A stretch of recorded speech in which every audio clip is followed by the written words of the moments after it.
Kozhikode Thiruvannur Palat Nagar school പൂട്ടി. ഹൈക്കോടതി ഉത്തരവിന്റെ അടിസ്ഥാനത്തിലാണ് നടപടി.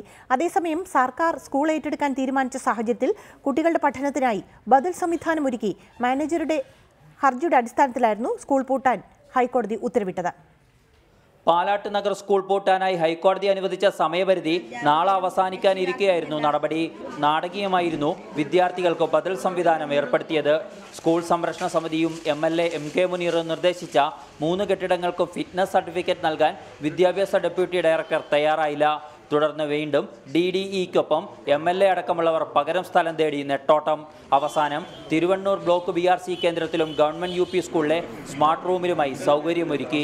ഒരു മാസത്തിനുള്ളിൽ നമുക്ക് നമ്മുടെ അക്വസിഷൻ നടപടികൾ പൂർത്തീകരിച്ച് പാലാട്ട് സ്കൂൾ തന്നെ തിരിച്ചു കിട്ടും എന്നുള്ള ഗവൺമെൻറ് ഉറപ്പിൽ ഞങ്ങൾ ശുഭാപ്തി വിശ്വാസത്തിലാണ്. പിന്നെ രക്ഷിതാക്കളടക്കമുള്ളവരോട് താൽക്കാലിക സംവിധാനത്തെക്കുറിച്ച് വിശദീകരിച്ചു. തുടർന്ന് 16 കുട്ടികളെയും MLAയുടേത് അടക്കമുള്ള വാഹനങ്ങളിൽ ബദൽ സംവിധാനത്തിലേക്ക് മാറ്റി. പിന്നാലെ AEO കുസുമം സ്കൂളിലെത്തി രേഖകൾ ഏറ്റുവാങ്ങി. സ്കൂൾ പൂട്ടി. നാളെ വിവരം ഹൈക്കോടതിയെ അറിയിക്കും. കുട്ടികളില്ലാത്തതിനാൽ സ്കൂൾ പൂട്ടാൻ മാനേജർക്ക് നേരത്തെ കോടതി അനുമതി നൽകിയെങ്കിലും ജനകീയ പ്രതിഷേധത്തെ തുടർന്ന് നീണ്ടുപോകുകയായിരുന്നു. റിപ്പോർട്ടർ, കോഴിക്കോട്.